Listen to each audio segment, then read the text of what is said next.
Hello my dear viewers, welcome to Shivasan vlogs. ఈరోజు మన వీడియోలో సింపుల్ ఫ్యూచర్ టెన్స్ గురించి చూద్దాం. ఇప్పటివరకు మనం సింపుల్ పాస్ట్ చూసాం, సింపుల్ ప్రెజెంట్ చూసాం, అండ్ ఈ వీడియోలో మనం చూడబోయేది simple future tense. Future tense అంటే ఏంటి? భవిష్యత్తు కాలం. వీటిలో సింపుల్ ఫ్యూచర్ టెన్స్ అంటే ఫ్యూచర్ టెన్స్లో మళ్ళీ 4 టైప్స్ ఉంటాయి. అండ్ వాటిలో ఫస్ట్ టైప్ అయిన సింపుల్ ఫ్యూచర్ టెన్స్ గురించి మనం ఈరోజు నేర్చుకోబోతున్నాం. అండ్ నేను మీకు గ్యారంటీ ఇస్తాను, ఈ సింపుల్ ఫ్యూచర్ టెన్స్ అనేది మనం నేర్చుకున్న పాస్ట్ టెన్స్ కన్నా ప్రెజెంట్ టెన్స్ కన్నా చాలా ఈజీ. ఓకే, మీరు ఒక్క ఎగ్జాంపుల్ కానీ మీరు చూసారంటే ఈజీగా మీకై మీరు ఓన్గా చాలా ఎగ్జాంపుల్స్ ఫ్రేమ్ చేయగలుగుతారు. అండ్ ఇంగ్లీష్లో సింపుల్ ఫ్యూచర్ టెన్స్ యూజ్ చేసి మీరు మాట్లాడగలుగుతారు. సో మన టాపిక్లోకి వెళ్ళిపోతే, సింపుల్ ఫ్యూచర్ టెన్స్ అంటే simple future tense is used to describe an action that will happen in the future. అంటే ఫ్యూచర్లో జరగబోయే ఒక యాక్షన్ గురించి డిస్క్రైబ్ చేసేదే సింపుల్ ఫ్యూచర్ టెన్స్. అంటే ఏంటి? జరగబోయేదని మనం ఇప్పుడే చెప్తున్నాం. ఫర్ ఎగ్జాంపుల్, రేపు నేను అమెరికా వెళ్తాను. I will go to America tomorrow. నేను రేపు అమెరికా వెళ్ళేదాన్ని ఈరోజే మీకు చెప్తున్నాను. ఓకే, అంటే ఏంటి? ఫ్యూచర్లో జరగబోయే చెప్తున్నా. సో దానికోసం సింపుల్ ఫ్యూచర్ టెన్స్ అనేది యూజ్ చేస్తాం. సో ఫార్ములా చూసినట్లయితే subject will or shall V1 object. Okay, subject plus will or shall plus V1 plus object. ఇది మన ఫార్ములా. సబ్జెక్ట్ అంటే ఏంటి? I, we, you, they, plural names, he, she, it, singular name, ఇవన్నీ subjects అంటే పని చేసే కర్త అనమాట. ప్లస్ విల్ ఆర్ షెల్ అంటే ఏంటివి? ఇవి హెల్పింగ్ వెబ్స్. ఓకే, ప్రతి టెన్స్లో మనం కొన్ని హెల్పింగ్ వెబ్స్ చూస్తాం కదా.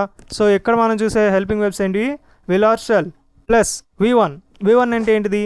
వెర్బ్ ఫామ్స్లో ఫస్ట్ ఉండే ఫామ్, అంటే ప్రజెంట్ టెన్స్లో ఉండే ఫామ్ V1 ఫామ్ అని. ఓకే, ఒకసారి మీకు మళ్ళీ చూపిస్తా చూడండి. ఇవి మన వెబ్స్ అనమాట. వీటిలో base form or present tense form అంటాం, దీన్ని V1 అంటాం. నెక్స్ట్ V2 అంటే పాస్ట్ ఫామ్, V3 అంటే పాస్ట్ పార్టిసిపల్.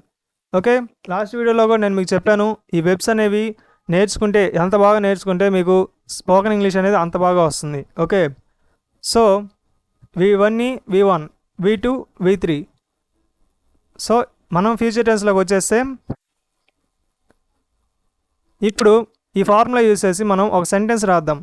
ఆ సెంటెన్స్ ఏంటంటే, I will play cricket tomorrow. అంటే ఏంటి?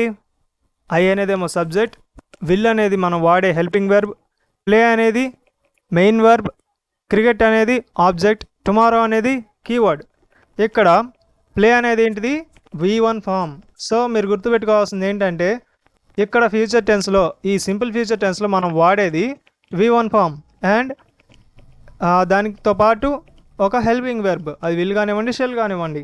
Okay, positive sentence I will play cricket tomorrow. నేను రేపు క్రికెట్ ఆడతాను. ఓకే, ఇక్కడ నేను మీకు చెప్పినట్లే ఈ ప్రొనౌన్స్ అన్నిటికీ మనం విల్ వాడచ్చు. సో అండ్ ఇప్పుడు ఇది పాజిటివ్ సెంటెన్స్ అర్థమైంది మీకు. I will play cricket tomorrow, నేను రేపు క్రికెట్ ఆడతాను. దాన్ని నెగిటివ్లోకి మారవాలి. నెగిటివ్లోకి మారవాలంటే ఏం చేయాలి? ఇంకొక వర్డ్ అనేది మనం యాడ్ చేస్తాం, అంతే. విల్ పక్కన నాట్ అనేది యాడ్ చేస్తాం. I will not play cricket tomorrow, నేను రేపు క్రికెట్ ఆడను. ఓకే, రేపు జరగబోయేది నేను ఇప్పుడే చెప్తున్నా. సో దీనికోసం మనం సింపుల్ ఫ్యూచర్ టెన్స్ యూజ్ చేస్తాం. అండ్ పాజిటివ్ క్వశ్చన్ ఎలా రాయాలి? ఇక్కడ ఉన్న విల్, ఆ హెల్పింగ్ వెర్బ్ అనేది సబ్జెక్టుకు ముందుకు తీసుకురండి. Will I play cricket tomorrow and లాస్ట్లో క్వశ్చన్ మార్క్ పెట్టండి. Will I play cricket tomorrow, నేను రేపు క్రికెట్ ఆడతానా? అండ్ దాన్ని నెగిటివ్లోకి మారవాలంటే will I not play cricket tomorrow, నేను రేపు క్రికెట్ ఆడనా? ఓకే, అర్థమైందా? ఇలా మనం పాజిటివ్ సెంటెన్స్ని, నెగిటివ్ సెంటెన్స్ని, పాజిటివ్ క్వశ్చన్ని, నెగిటివ్ క్వశ్చన్ని ఫ్రేమ్ చేయొచ్చు. ఓకే, నేను చెప్పినట్లుగా మనం ప్రతి ఒక్క సబ్జెక్ట్కి, అంటే ప్రతి ప్రణవంకి మనం ఇక్కడ విల్ అనేది వాడతాం. మనం సింపుల్ ప్రెజెంట్ టెన్స్లో చూసాం, లైక్ కొన్నిటికి మాత్రం డూ వాడడం, కొన్నిటికి డస్ వాడడం అలా. కానీ ఇక్కడ సింపుల్ ఫ్యూచర్ టెన్స్లో అలా ఏమి ఉండదు. ప్రతి దానికి మనం విల్ అనే హెల్పింగ్ వెర్బే వాడతాం. Okay, I will study, we will study, you will study, they will study. So అలా. అండ్ నెక్స్ట్ మనం చూసేది కొన్ని ఎగ్జాంపుల్స్ చూద్దాం. Positive sentence I will study English tomorrow, I will study English tomorrow, నేను రేపు English చదువుతాను. She will sing A song tomorrow, ఆమె రేపు పాట పాడుతుంది. ఓకే, ఇలా మనం పాజిటివ్ సెంటెన్సెస్ చూడొచ్చు. అండ్ నెగిటివ్ సెంటెన్స్లోకి వస్తే దానికి నాట్ పెట్టడమే, విల్ పక్కన నాట్ అనేది యాడ్ చేయడమే. I will not study tomorrow, నేను రేపు చదవను. He will not play cricket, అతను క్రికెట్ ఆడడు. అండ్ పాజిటివ్ క్వశ్చన్లోకి వస్తే విల్ యూ కమ్ టుమారో, నువ్వు రేపు వస్తావా. షల్ వి స్టార్ట్ నౌ, మనం ఇప్పుడు ప్రారంభిద్దామా. ఓకే, ఇలా. And will you not come tomorrow, నువ్వు రేపు రావా. Shall we not start now, మనం ఇప్పుడు ప్రారంభించకూడదా. ఇక్కడ మీరు గమనిస్తే నేను షెల్ అనేది యూజ్ చేశాను. అండ్ మనం పాయింట్లోకి వస్తే ఈ షెల్ అనేది ఎప్పుడు వాడతాము అంటే ఓన్లీ ఐ అండ్ వి ఈ రెండింటికి మాత్రమే షెల్ అనేది వాడచ్చు. నార్మల్గా అన్ని ప్రొనౌన్స్కి విల్ వాడతాం. అడిషనల్గా ఈ షెల్ అనేది మనం ఐ అండ్ వి వీళ్ళిద్దరికి మాత్రమే వాడతాం. ఎందుకు వాడాలి అంటే పొలైట్గా మనం చెప్పాలి అనుకున్నప్పుడు, మర్యాదపూర్వకంగా ఏదైనా ఒక సెంటెన్స్ ఫ్రేమ్ చేయాలి అనుకున్నప్పుడు షెల్ అనేది వాడతాం. షెల్ వి గో, మనం వెళ్దామా. ఐ షెల్ బీ దేర్, నేను అక్కడ ఉంటాను. Shall I bring you a cup of coffee, నేను మీకోసం ఒక కప్పు కాఫీ తీసుకురానా. సో ఇలా మనం పొలైట్గా మాట్లాడాలి అనుకున్నప్పుడు షెల్ అనేది యూజ్ చేస్తాం. అండ్ ఇక్కడ మీకు ఇంకొకటి చెప్పాల్సింది ఏంటంటే yes or no questions. Okay, yes or no questions అంటే ఏం లేదు, మనం ప్రతి వీడియోలో చూస్తూ ఉన్నాం. ఒక క్వశ్చన్ మనల్ని ఎవరైనా అడిగినప్పుడు దానికి ఎస్ ఆర్ నో అని చెప్తాం. ఓకే, ఆన్సర్ అనేది ఎస్ ఆర్ నో అని చెప్తాం. ఆ ఎస్ ఆర్ నో క్వశ్చన్స్ కూడా ఈ టెన్సెస్లోనే భాగం. సో అందుకే నేను యాడ్ చేసి చెప్పేస్తున్నా. Okay, will you study English tomorrow, నువ్వు రేపు ఇంగ్లీష్ చదువుతావా. ఎస్ ఐ విల్, నేను చదువుతాను. అవును, నేను చదువుతాను. నో ఐ విల్ నాట్, లేదు నేను చదవను. ఇదేమో పాజిటివ్గా ఆన్సర్ ఇస్తున్నాడు, ఇక్కడేమో నెగిటివ్గా ఆన్సర్ ఇస్తున్నాడు. అండ్ క్వశ్చన్ మాత్రం ఎలా ఉంది, పాజిటివ్గానే ఉంది. ఇక్కడ మీరు ఎక్కడ నాట్ అనే వర్డ్ చూడట్లేదు కదా, సో ఈ క్వశ్చన్ అనేది పాజిటివ్గానే ఉంది. Okay, next will he play cricket tomorrow, అతను రేపు క్రికెట్ ఆడతాడా. ఎస్ హీ విల్, అవును అతను ఆడతాడు. ఓకే, ఇలా మనం క్వశ్చన్స్ అనేవి ఫ్రేమ్ చేయొచ్చు. సో ఈ క్వశ్చన్స్ కూడా మీరు ఒకసారి మొత్తం చూడండి. ఓకే, నెక్స్ట్ అప్లికేషన్స్ అంటే ఈ సింపుల్ ఫ్యూచర్ టెన్స్ని మనం ఎక్కడెక్కడ యూజ్ చేయొచ్చు, చేస్తారు అనే దాని గురించి చూద్దాం. ఫ్యూచర్ యాక్షన్స్, భవిష్యత్తులో జరిగే పనులు చెప్పడానికి. ఐ విల్ స్టడీ టుమారో, నేను రేపు చదువుతాను. ప్రెడిక్షన్స్, అంచనాలు చెప్పడానికి. Like it will rain tomorrow, రేపు వర్షం పడుతుంది అంటే రేపు వర్షం పడుతుందని చెప్పి మనం ఎక్స్పెక్ట్ చేస్తున్నాం, ఆ ప్రెడిక్షన్ చెప్తున్నాం. ఓకే, నెక్స్ట్ ప్రామిసెస్, వాగ్దానాలు చేయడానికి. I will help you, I will take care of you, I will be with you, ఇలాంటి ప్రామిసెస్ చేస్తుంటాం కదా మనం. సో ఇలాంటి సిచ్యువేషన్స్లో విల్ అనేది వాడతాం. ఇన్స్టెంట్ డెసిషన్స్, ఆ క్షణంలో తీసుకున్న నిర్ణయాలు. లైక్ తక్షణంగా మనం అప్పటికప్పుడు తీసుకునే నిర్ణయాలు. Like the phone is ringing, I will answer it, phone మోగుతుంది నేను లిఫ్ట్ చేస్తాను. ఇంకొక ఎగ్జాంపుల్ చెప్పాలంటే I'm angry on Krishna, I will kill Krishna, నేను కృష్ణ మీద కోపంగా ఉన్నాను, నేను కృష్ణని చంపేస్తాను. అంటే ఏంటి, మనం ఖచ్చితంగా చేస్తాము అని, లైక్ బల్లగొద్ది చెప్తుంటాం చూసారా, నేను ఈ పని చేస్తాను అని.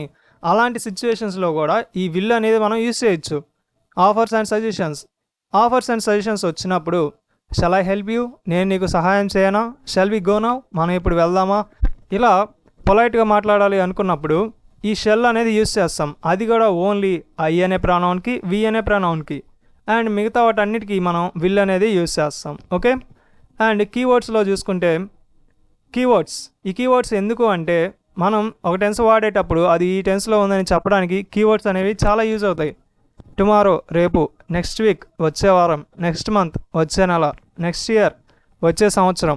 ఇలా మనం ఈ కీవర్డ్స్ అనేవి ఎండ్ ఆఫ్ ద సెంటెన్స్ మనం యాడ్ చేయొచ్చు, లేదా బిగినింగ్ ఆఫ్ ద సెంటెన్స్ కూడా మనం యాడ్ చేయొచ్చు. ఫర్ ఎగ్జాంపుల్ మనం ఇక్కడ టుమారో అనేది యూజ్ చేసాం ప్రీవియస్గా.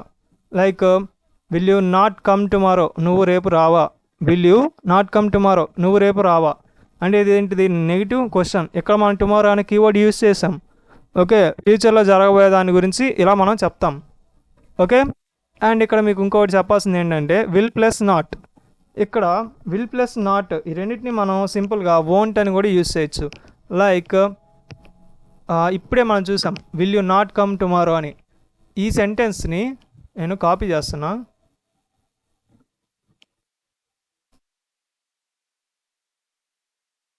ఒక్క నిమిషం గైస్.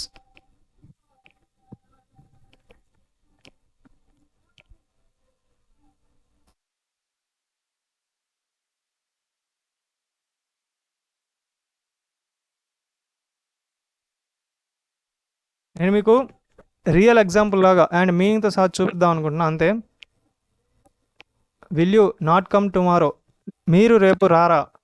సేమ్ దీనికి ఇప్పుడు నేను విల్ యూని ఏం చేస్తున్నానంటే వోంట్ అని రాస్తా. ఎందుకంటే విల్ ప్లస్ నాట్ అనేది మనకేమైంది, వోంట్ అయింది కదా. సో వోంట్ అని రాస్తున్నా. వోంట్ యూ కమ్ టుమారో, మీరు రేపు రారా, రెండింటికి మీనింగ్ ఒకటే వచ్చిందిగా. సో దిస్ ఈజ్ హౌ మనం విల్ నాట్ని వోంట్గా మనం రాసుకోవచ్చు అని అర్థం. ఓకే, దేనికైనా మనం విల్ నాట్ వాడే ప్రతి చోట వోంట్ అని రాసేసుకోవచ్చు డైరెక్ట్గా. అండ్ ఇలా మీరు స్పోకెన్ ఇంగ్లీష్లో సింపుల్ ఫ్యూచర్ టెన్స్ అనేది ఈజీగా అర్థం చేసుకోవచ్చు. అండ్ అంతే గైస్, ఈరోజు నేను చెప్పాలనుకున్న కాన్సెప్ట్ మొత్తం చెప్పేసాను ఈ వీడియోలో. సో ఫైనల్గా క్విక్ సమ్మరీ అయితే చూస్తే, విల్ అనే వర్డ్ మనం అన్ని సబ్జెక్ట్స్తో ఉపయోగించవచ్చు. షెల్ అనేది ప్రధానంగా ఐవితో మాత్రమే ఉపయోగిస్తాం.